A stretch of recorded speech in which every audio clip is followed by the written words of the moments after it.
শুধুমাত্র ময়দা আর চিনি দিয়ে যে এত সুন্দর একটা পিঠে বানিয়ে নেওয়া যায়, না দেখলে বিশ্বাসই হবে না। এইভাবে পিঠে বানিয়ে দেখুন, না খেয়ে সাজিয়ে রাখতে ইচ্ছে হবে। একদম মুচমুচে খাস্তা একটা ফুলঝুরি পিঠে। একটা শুধু খেয়ে দেখুন, আরো খাওয়ার ইচ্ছে হবে। একবার দেখাতেই যে কেউ এই দারুণ সুন্দর পিঠেটা বানিয়ে নিতে পারবেন, মুখে দিতেই মিশে যাবে।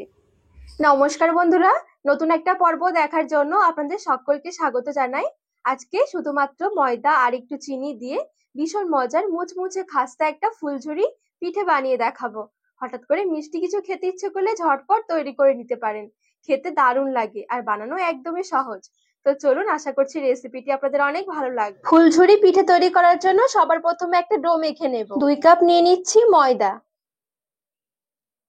ময়দার পরিবর্তে চাইলে আটাও নিতে পারেন, তবে পিঠেগুলো ময়দা দিয়ে তৈরি করলে খেতে বেশি ভালো লাগবে। একটু লবণ নিয়েছি, 2 চামচ মতন দিয়ে দিচ্ছি ঘি।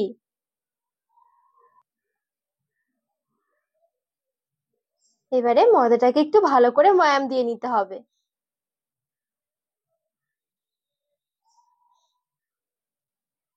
পিঠেগুলো অনেক বেশি মুচমুচে খাস্তা বানানোর জন্য এই পর্যায়ে ময়দাটাকে একটু ভালো করে ময়াম দিয়ে নিতে হবে। তাহলে দেখবেন পিঠেগুলো অনেক বেশি মুচমুচে খাস্তা হবে আর খেতেও ভালো লাগবে। খুব ভালোভাবে ময়দাটাকে ময়াম দিয়ে নিয়েছি। ময়াম দেওয়া হয়ে গেলে দেখবেন এরকম চাপ দিলে খুব সুন্দর জড়ো হয়ে যাচ্ছে, তার মানে বুঝতে হবে যে ময়ামটা খুব ভালোভাবে দেওয়া হয়ে গেছে। অল্প অল্প করে নর্মাল জল দিয়ে একটা খুব সুন্দর ডো মেখে নেব। ডোটা খুব বেশি নরম হবে না, একটু শক্তই হবে।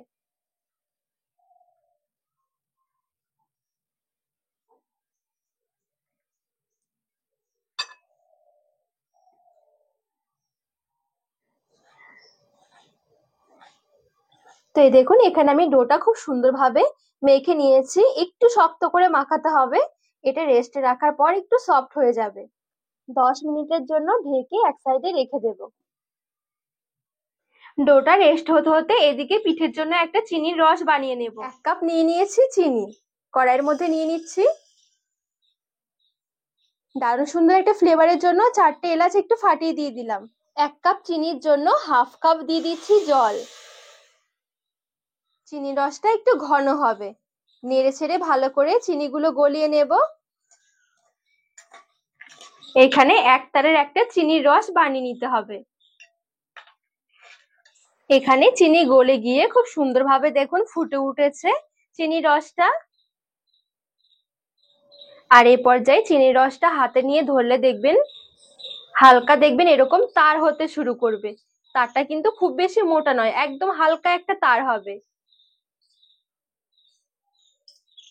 এবারে চিনির রসটা নামিয়ে এক সাইডে রেখে দেব। এর থেকে বেশি কিন্তু আর ঘন করা যাবে না, তাহলে ঠান্ডা হতে হতে চিনি পড়ে যাবে। আর এদিকে আমি ডোটা মেখে রেখেছি, 10 মিনিটের মতন হয়ে গেছে। 10 মিনিটের মধ্যে দেখবেন ডোটা খুব সুন্দরভাবে সেট হয়ে যাবে আর আগের তুলনায় অনেকটা সফট হয়ে যাবে। এবারে আমি একটু ভালো করে মেখে নেব আর একটু। এবারে পুরো ডোটা আমি চাটুর মধ্যে নিয়ে নিচ্ছি আর এই ডোটাকে আমি একদম পাতলা করে বেলে নেব। বেলে নেওয়ার সুবিধার জন্য আমি এখানে কর্নফ্লাওয়ার ব্যবহার করেছি।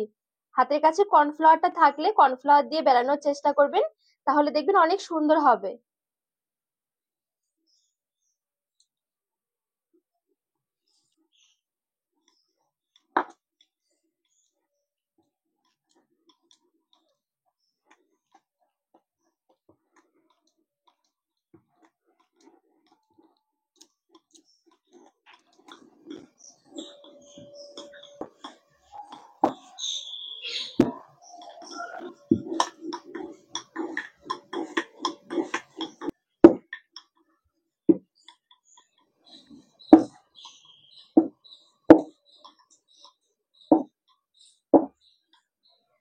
তো এই দেখুন, এখানে আমি যতটা সম্ভব একদম পাতলা করে বেলে নিয়েছি। এবারে পুরো রুটির উপরে আমি কিছুটা মতন কর্নফ্লাওয়ার ছড়িয়ে দিচ্ছি।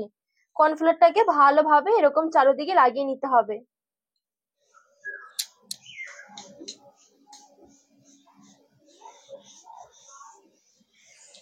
এখানে পুরো রুটির ওপরে খুব সুন্দরভাবে আমি ভালো করে কর্নফ্লাওয়ার ছড়িয়ে নিয়েছি, এই দেখুন। এবারে শুধু ভাঁজ করে নেব।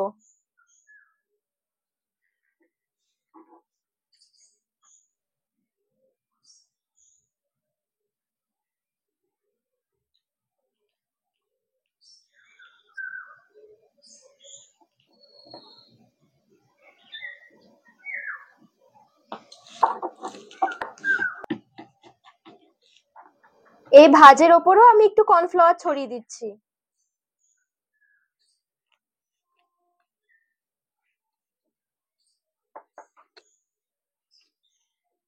এবারে ঠিক এভাবে করে ভাঁজ দিয়ে নেব।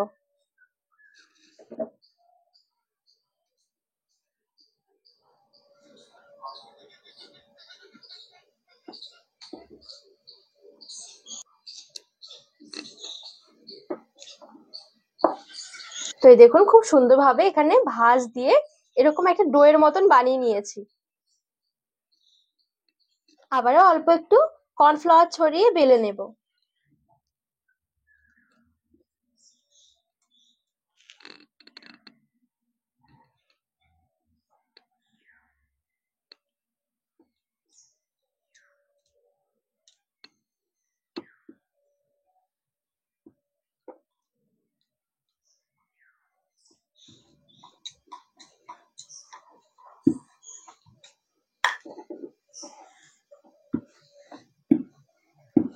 আর এবারে যে বেলে নিতে হবে আগের মতন পাতলা না করে একটু মোটা করে কিন্তু বেলতে হবে। এই দেখুন, আগে কিন্তু রুটিটা আমি অনেকটা বড় করেছিলাম, এখন কিন্তু একটু মোটা করে আর একটু ছোট করে বেলে নিয়েছি। এবারে কেটে নেব। একটু সরু সরু করেই কেটে নিচ্ছি।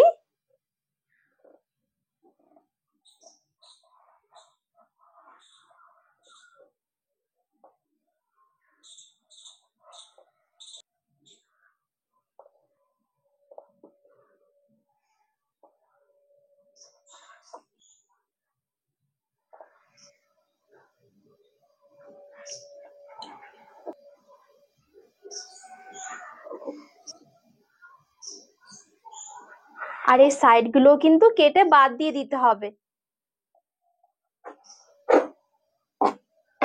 এবার ঠিক এভাবে একটু লম্বা লম্বা করে কেটে নিচ্ছি।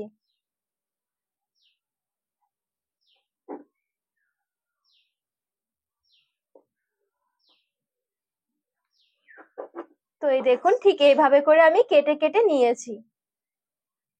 আর ঠিক এই মাছ বরাবর এরকম করে একটু গিরো দিয়ে দিতে হবে। তো এই দেখুন খুব সুন্দরভাবে ঠিক এরকম করে আমি একটু গিরো দিয়ে পিঠেগুলো তৈরি করে নিয়েছি। সবগুলো পিঠে ঠিক একইভাবে আমি রেডি করে নিয়েছি।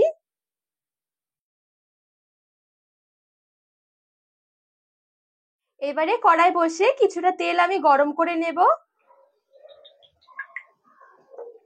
তেল যখন হালকা গরম হয়ে যাবে তেলের মধ্যে কয়েকটা পিঠে আমি ছেড়ে দিচ্ছি। প্রথমে খুব বেশি পিঠে একসাথে না ভেজে অল্প অল্প করে ভেজে নিতে হবে, তাহলে দেখবেন অনেক সুবিধা হবে। কিছুক্ষণের মধ্যে খুব সুন্দর একটা লেয়ার আসতে শুরু করবে। এবারে এভাবে করে একটু সাইড করে ধরে একটা চামচের সাহায্যে এভাবে করে একটু গরম তেল ছিটকে দেব, তাহলে দেখবেন প্রত্যেকটা লেয়ার খুব সুন্দর একদম আলাদা আলাদা হয়ে যাবে।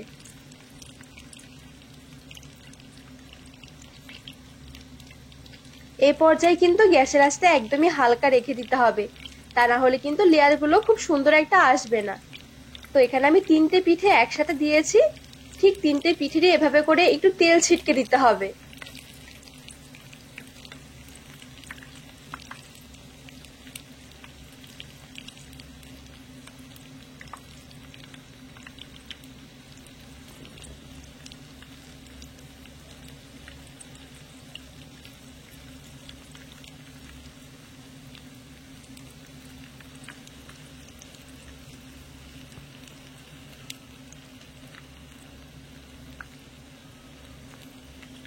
আর এই দেখুন পিঠেগুলো দেখতেও কতটা সুন্দর লাগছে।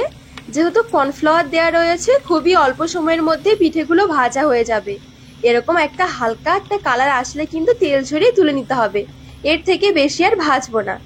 আর দেখুন কতটা সুন্দর লাগছে পিঠেগুলো দেখতে। ঠিক একইভাবে আরো কয়েকটা আমি ছেড়ে এইভাবে করে তেল ছিটকে ছিটকে পিঠেগুলো এরকম লেয়ারটা খুলে নিয়ে তারপরে হালকা করে ভেজে নেব। ভাজতে দেখবেন এই পিঠে একদমই সময় লাগবে না, অল্প সময়ের মধ্যে ভাজা হয়ে যাবে।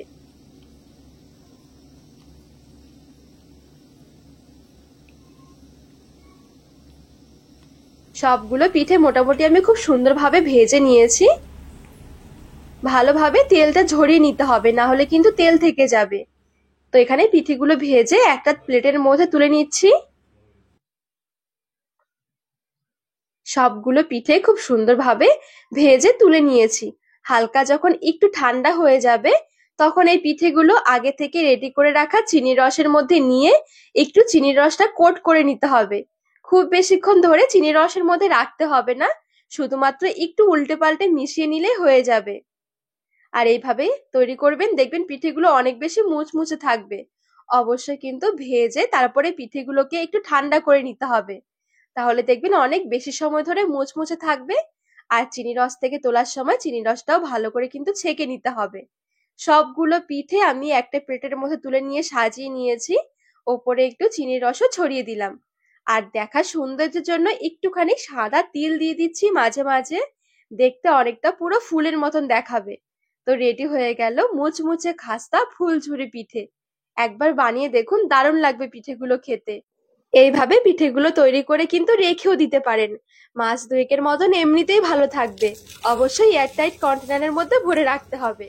পিঠে দেখুন কতটা মুচমুচে আর খাস্তা হয়েছে, মুখে দিতেই মিলে যাবে, এতটা নরম হবে পিঠেগুলো, তার সাথে একদম মুচমুচে আর খাস্তা।